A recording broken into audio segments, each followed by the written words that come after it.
Esta charla se llama Fundamentos del Guión, y para comenzar a pensar un poco sobre el guión, que es ese edificio, ese tótem, esa idea tan importante en términos audiovisuales, el mapa, la ruta, el manual de instrucciones de alguna manera. Para empezar a pensar me gustaría alguna idea sobre el arte y sobre la aparición del arte, lo ontológico. Hay dos palabras asociadas al arte por momentos. Una es expresión y la otra es entretenimiento. Y cuando hablamos de arte, en las diversas formas que conocemos, anteriores al cine y a la televisión, podemos pensar incluso en eso, en que de alguna manera han expresado algunos vehículos y de alguna manera han entretenido. Ahora, esa fue la misión original. ¿Aparece en la historia de la humanidad el arte de ese modo y por eso? Y la respuesta es que no. La respuesta es que no.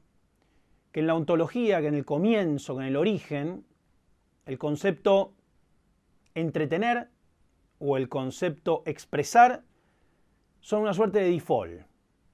Puede expresar el arte, puede entretener, pero no nace para ni una cosa ni la otra. De hecho, la idea expresiva uno podría de algún modo asociarla al romanticismo, ¿no? La idea del artista que quiere expresarse, que necesita expresarse, que hace lo que hace por la expresión. Entonces, ¿cuál es la idea del arte? La idea del arte tiene que ver con una instancia superadora de la oralidad. Si uno imagina cualquier comunidad antigua, muy antigua, en la selva, en el bosque, en la nieve, en el desierto, donde sea, se imagina una pequeña comunidad de 50, 60, 30 personas, más pequeña que un pueblo, una comunidad elemental que está empezando a desarrollar lenguaje, que está empezando a desarrollar un orden o una pequeña sociedad que funciona, donde hay cazadores, donde hay gente que cuida las criaturas, donde hay alguien que se encarga de cocinar, alguien que se encarga de tejer o de armar tiendas o lo que sea. También hay, y uno piensa y siempre se le ocurre, una persona, un hombre, una mujer, una bruja, un chamán, una curandera, un líder, que a la noche, alrededor del fuego, cuenta una historia. Historias generalmente asociadas a la tierra, a la lluvia, a las costumbres, a la vida, a la muerte, al fuego, a lo que está próximo. Y esas historias se cuentan y se repiten, y en esa repetición, esa pequeña comunidad se puede pensar y repensar. Algo que, sea religioso uno o no, encuentra en la religión y encuentra también en la meditación trascendental.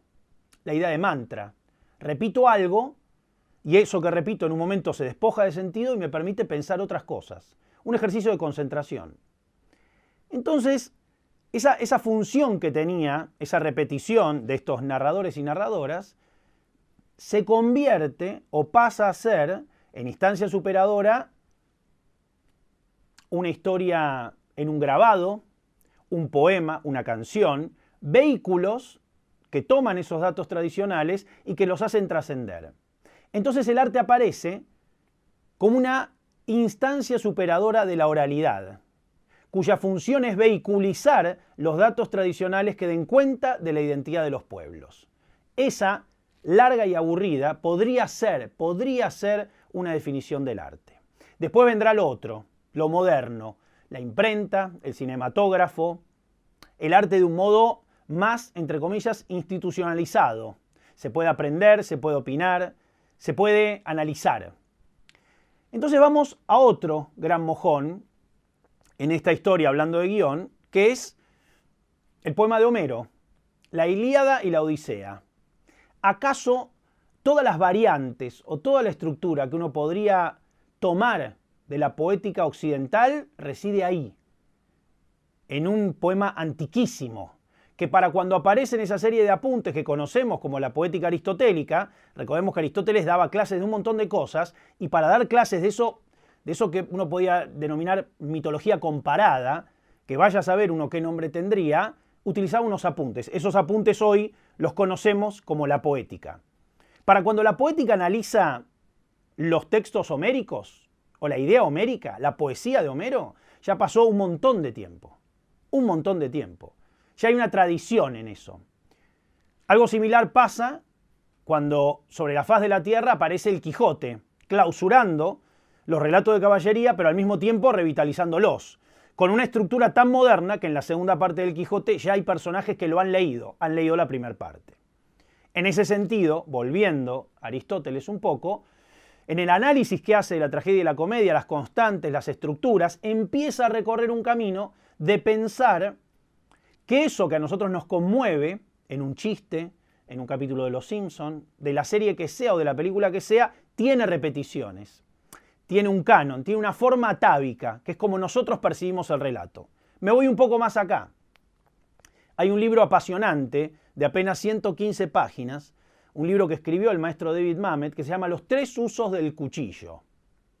En los tres usos del cuchillo, llamado así porque Mamet postula que el cuchillo no tiene valor en sí mismo, no tiene temperamento en sí mismo, pero nosotros podemos comer con el cuchillo, podemos cortarnos, afeitarnos con el cuchillo, o podemos matar con el cuchillo. Por eso los tres usos del cuchillo.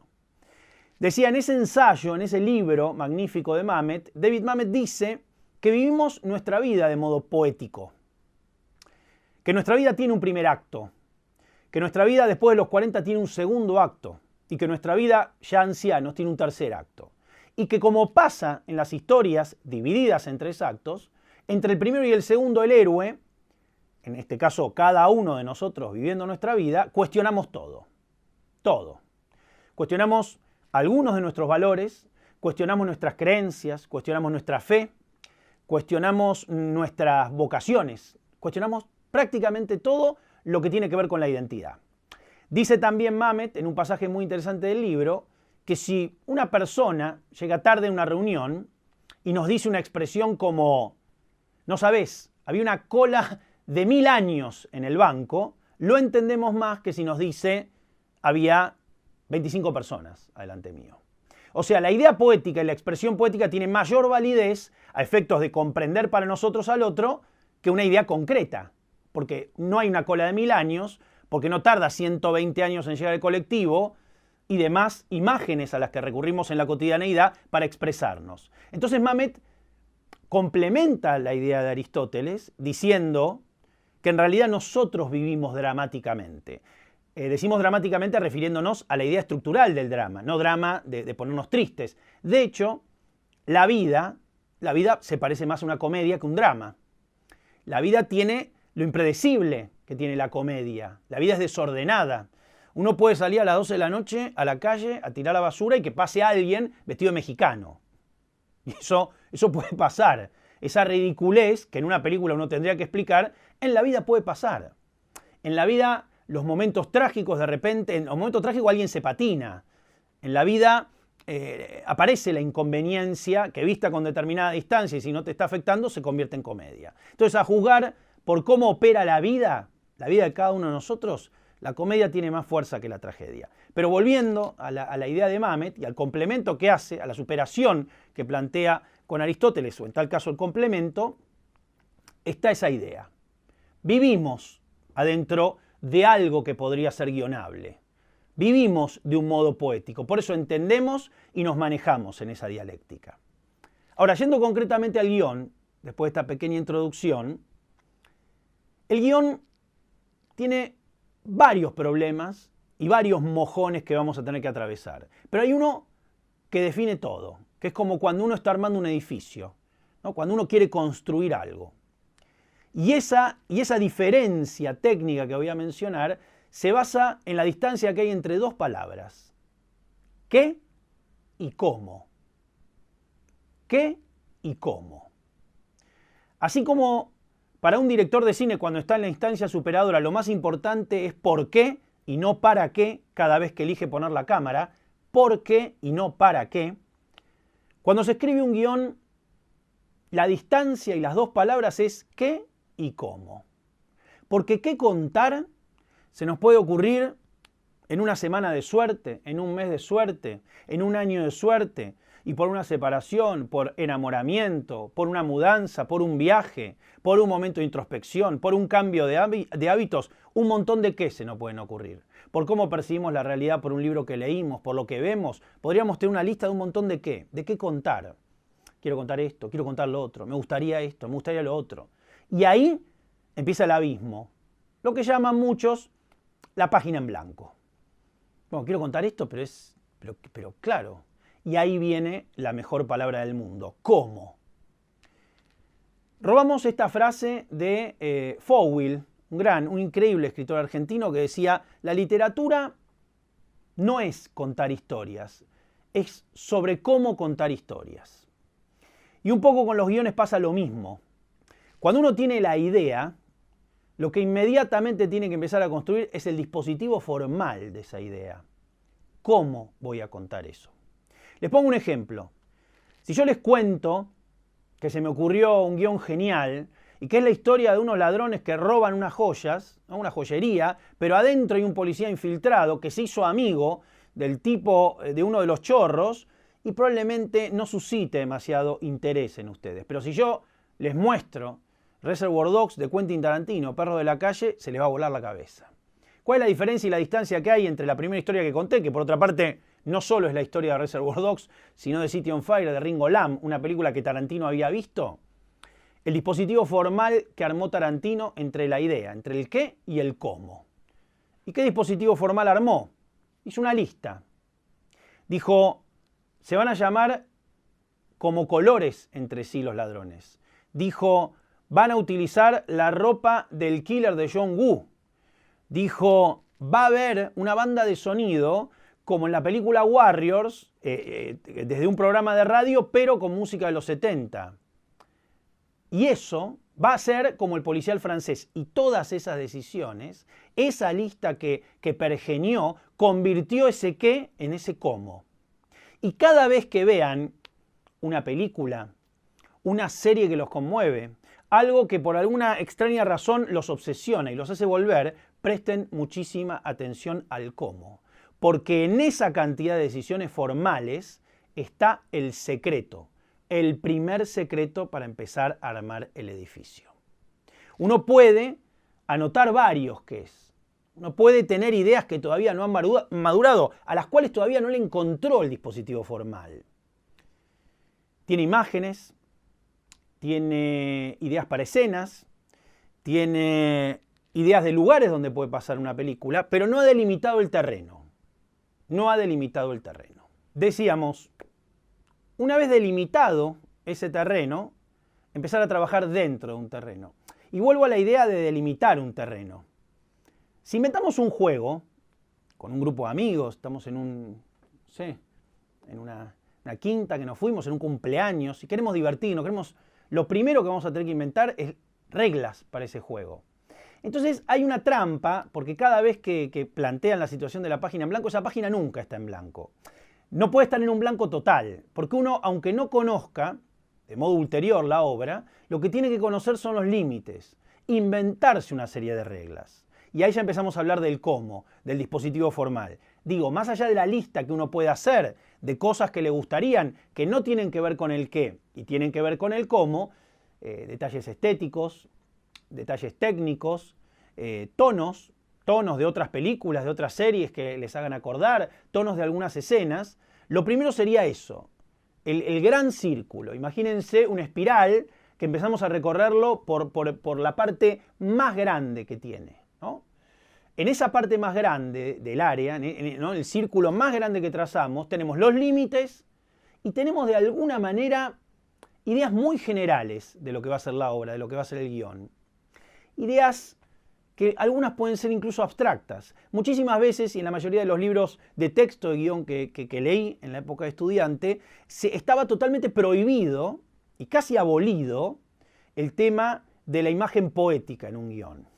Lo primero que nos enseñaban eran, el guión no es literatura, el guión tiene que ser concreto, claro. Bueno, eso está muy bien para la última instancia, cuando nos acercamos al centro de la espiral. Pero cuando estamos por fuera y estamos conociendo todavía la obra, al mismo tiempo que la estamos inventando, digo, conocer como si existiera, pero pensarlo así a veces hace el tránsito más liviano. Cuando estamos en esa instancia, es bueno pensar en abstracciones. Es bueno pensar en bandas de sonido, en músicas que nos gustan. Es bueno pensar en horas del día, en días favoritos, en destinos de vacaciones que nos marcaron, en sentimientos que de alguna manera evoquen el espíritu que nos gustaría que tenga la obra al final. Ahí vale todo. Vale una postal, una imagen, un cuadro, un momento, una canción, una frase, vale todo. Y si hay un montón de cosas, mejor. Mejor. Meter en esa lata, delimitar eso y ver qué es lo que naturalmente hemos juntado, nos va a decir, nos va a dar una especie de, vamos a llamarlo, de un modo muy poco académico, una especie de tarot estético. ¿Por qué? Porque cuando abramos esa lata, esa caja, ese territorio que hemos plagado de este fragmento de canción, esta idea, esta hora del día, este sentimiento, esta foto de esta persona o lo que sea, vamos a ver un universo. Un universo que es caótico en sí mismo, por esta diferencia de formatos y maridajes extraños, pero que a la vez nos da una personalidad. Entonces, leyendo eso, entendiendo esa especie, como decía, de tarot estético, entendiendo que no sale en la tirada, podemos empezar a construir en la segunda fase. ¿Cuál es la segunda fase? Pensar que cada historia tiene en el comienzo enterrado el final. Cada historia, y esto también lo dice siempre el maestro David Mamet, el final está enterrado en el principio, o al final hay que enterrarlo en el principio. ¿Qué quiere decir que el final está enterrado en el principio? Y es un concepto a lo mejor un tanto psicologista, porque muchísimas veces quien se haya analizado, o haya estudiado psicoanálisis, o haya de algún modo asomado a esos mundos, las narices, se va a dar cuenta que se habla de lo fundante, el concepto de lo fundante, ¿no? Cómo empieza un vínculo, cómo empieza un trabajo, y no poniéndonos místicos, sino justamente hablando de cómo se estructura algo, ¿no? Lo importante que es, no sé, cuando uno arma una carpa, ver cómo está la base, ver cómo están las estacas, ver cómo se termina construyendo. Aplicable a todo, la construcción de un edificio, lo que quieran. En ese sentido, cuando uno va a lo fundante de nuestra idea, cuando uno se le ocurre el disparador, porque generalmente el final aparece inmediatamente, porque el final va a ser insospechado, pero inevitable. Insospechado, pero inevitable. El mejor final posible. Y ese final va a partir del silogismo que da arranque a toda la idea. Siempre dice Mamet que en un cuento infantil el final está escrito en el principio. Había una vez un granjero que tenía que vender un chancho, dice. Y ahí ya está. Ya sabemos quién, ya sabemos qué y ya sabemos los finales posibles. De alguna manera tiene que dialogar. El Padrino 1, empieza y termina en la misma oficina. Empieza en la oficina de Vito Corleone, el día de la boda de su hija Constanza. Empieza con un fade-in desde negro, ¿no? La pantalla está en negro, aparece el cartel de Paramount y de repente un fade-in y vemos la cara de ese enterrador que le dice a Vito Corleone, yo creo en América, que esto y lo otro. Y la película va a terminar en la misma oficina, mientras la están desmontando, parece ir a la casa de Nevada. Ahora pasa algo muy curioso, y esto a lo mejor es un gesto técnico de director, de narrador, en tercera persona, y ahora vamos a ver qué pasa al final, pero un gesto que tiene que ver con el final enterrado en el principio. En una película cuyo tema, no trama, otra diferencia interesante para hacer, cuyo tema es aceptar el destino, aceptar los mandatos familiares o no, si hay un destino prefijado que tiene que ver con nuestra historia o hay un libre albedrío y nosotros podemos hacer caso omiso de ese destino, está Michael Corleone, ¿no? Como el temperamento central de esa idea. Alguien que va a tener que transitar en esta historia, aceptarse o no, hacerse cargo de ser un Corleone o no. Lo que parece negar absolutamente la primera vez que lo vemos en el casamiento de su hermana. Entonces, cuando llega al final, si la película empezó con un fade-in desde negro, uno diría, bueno, el círculo completo es que termine con un fade-out. Pero el fade out con el que termina es muy particular, porque el fade out con el que termina es analógico. La película se cierra a sí misma. Cuando Kay mira a través de la puerta que da a la oficina donde Michael está asumiendo quién va a ser, la película no se cierra químicamente como se abrió. Al Neri, acaso el hitman predilecto de los Corleone, el que va a existir las 3 películas, se separa de esa especie de rito de iniciación que hay con Michael y cierra la puerta en la cara de Kay. Y ahí vemos un fade out analógico. La propia película cierra su telón. La propia película, donde el protagonista, el temperamento, debe asumirse, se asume. Y se asume tanto que puede cerrarse a sí misma. Tenemos el fade out, tenemos el fade in, pero la diferencia entre uno y el otro es la transposición que hay de la tercera persona narradora a la primera persona. ¿Sí? Esto pasa, y vamos a poner otro ejemplo más, que tiene que ver con guión y tiene que ver con puesta, tiene que ver con utilizar narrativamente los medios. Cuando comienza la película Psicosis, la narradora es Marion Crane. Estamos convencidos de que es la protagonista. No es la protagonista. No muere la protagonista a mitad casi de la película. Muere la narradora. Y ahora vamos a referirnos a esto. Nuestra voz narradora, la cual podemos escuchar los pensamientos, la que nos lleva en el asiento de atrás cuando entramos al Bates Motel, decide darse una ducha. Después de tener un intercambio con un chico que lleva ese hotel abandonado en la ruta y que es feliz. Ella piensa, si este pibe que tiene una vida tan triste la lleva adelante, yo estoy robando dinero para escaparme con un amante, yo mañana devuelvo la guita, porque no tiene sentido esto. En el mismo momento que ella decidió devolver el dinero, pero antes de darse una ducha, ese chico que parece inocente decidió ir a vestirse como la madre para asesinarla. Es una escena espectacular porque los personajes no se escuchan y ambos de alguna manera se están confesando eso. Marion decide darse la ducha entonces, entra madre, o Norman disfrazado de madre, como quieran verlo, y la asesina. La asesina con 78 cortes de montaje en 52 segundos. La asesina y la cámara está adentro de la ducha cuando entra el asesino. Alguno podría decir, bueno, está ahí para que no veamos, está ahí para que veamos qué, está ahí... No, está ahí porque. Está ahí porque la narradora está ahí. Ahora bien, 20 minutos después va a aparecer Arbogast, el investigador, en el Bates Motel. Arbogast quiere sacarle a Norman de mentira verdad qué pasó y si Marion está ahí. Ahora hay una diferencia con el primer crimen. Nosotros sabemos lo que pasó en el Bates Motel. Arbogast no. Aventajamos al personaje. A diferencia de Marion, que cuando llegó al hotel sabíamos lo mismo que ella, ahora sabemos más que el personaje que está investigando. Lo que sucede entonces, cuando en un descuido de Norman, Arbogast decide ir a la casa Bates, es que la cámara está puesta en plano cenital, en el techo, cuando sale madre a matarlo. ¿Por qué? Porque está narrado en tercera persona. Porque es el director que nos dice, vengan, vean lo que pasa, ustedes que saben lo que pasa en esta casa, es el espíritu de Marion. O es solamente la idea de que ahora podemos tomar distancia porque nuestra voz narradora murió y podemos ver lo que pasa de manera objetiva. El primer crimen está filmado de manera subjetiva, con 78 cortes en 52 segundos. El otro crimen, 15 minutos después, está filmado de manera objetiva, con 3 o 4 cortes nada más. Mata al mismo asesino, con la misma arma, pero las decisiones de puesta en escena que toma Hitchcock, básicamente, es lo que debería hacer todo director cada vez que pone la cámara. Pensar por qué y qué está pasando en ese momento. Ese es el sentido de la puesta en escena.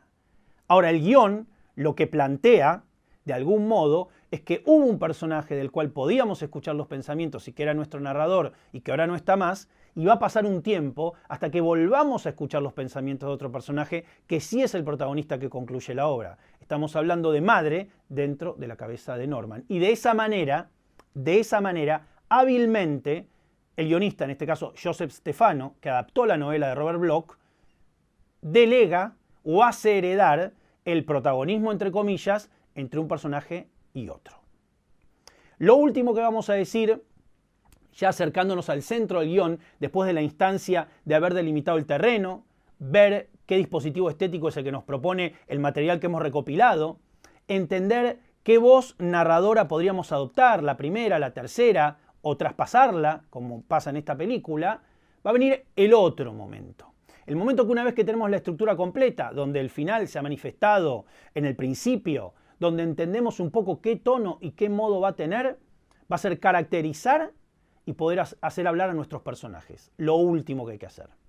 La última instancia. Ya más cerca a lo más profundo de la historia. Cómo se va a expresar la gente que transcurre esa historia. Para esto, voy a dar una opinión. No voy a decir algo que tiene que ser necesariamente así. Voy a decir lo que más me ha funcionado. Entender que eso en algún momento va a ser personificado por actores, por personas, que en definitiva van a terminar de ponerse el traje del personaje y van a poder darnos la última escritura sobre esos personajes. Si uno confía en el instinto, si uno ha visto un actor o una actriz para tal o cual personaje y lo ve perfecto, si ese actor o esa actriz nos cuestiona una decisión del personaje porque no la ve orgánica, uno tiene que confiar y tachar lo que hay en el guión. Porque el actor sabe más que nosotros del personaje. Esto que estoy diciendo a lo mejor suena un toque actorista, porque estudié teatro, y muchísimos directores estarían en desacuerdo, muchísimos guionistas también, dirían que el guión está tallado en piedra y que no hay que permitir eso. Yo les digo todo lo contrario. Escuchen muchísimo a los actores y escuchen muchísimo también al resto del equipo entendiendo e interpretando la obra. Porque nadie sabe más del arte de la película que el director o la directora de arte. Nadie sabe más que el sonidista. Nadie sabe más que el director de fotografía. ¿Qué saben los directores y directoras? La obra completa. Ahora, de cada área va a saber más el otro y va a poder enriquecer eso. Y en relación al guión, particularmente, y en relación a los textos, en relación a la letra, en relación a los diálogos, en relación a algunas acciones, los actores y actrices van a entender profundamente si son los correctos, qué es lo orgánico y lo no orgánico en la obra. Y los actores y actrices son lo que nosotros filmamos, son lo que tienen, es lo que tiene vida. Son lo orgánico de la pieza. Entonces la comprensión final de esos tonos, yo los dejaría en manos de ellos. Claro, sugeriría a través de las frases que voy a elegir, del modo en que voy a elegir que los personajes charlen, un tono posible. Pero no lo dejaría bastante libre. Una vez que la estructura es como decir, bueno, uno ha hecho, ¿no?, los cimientos del edificio. Hay que compartir un poco más la decoración. Porque aparte uno llega, estamos hablando en el caso de que uno dirija lo que ha escrito. Si sos guionista nada más y solamente vas a terminar el guión, estaría bueno pensar eso también, dejarlo lo menos, y tomar de ejemplo quizá al más grande dramaturgo de todos los tiempos, a William Shakespeare, que tiene por otra parte muy pocas, por no decir ninguna, indicación para actores. De hecho, mucha de la puesta en escena tuvo que ser un trabajo de deducción. Si dice esto, está más cerca, está más lejos, estará gritándolo esto, más allá de las traducciones, de que esté en verso y un montón de cosas. Pero volviendo a ese ejemplo totémico, diría eso, dejar lo más puro posible las expresiones de los personajes. Espero que todo esto que acabo de decir le haya servido a ustedes. Fue dicho con mucho entusiasmo y con mucho corazón.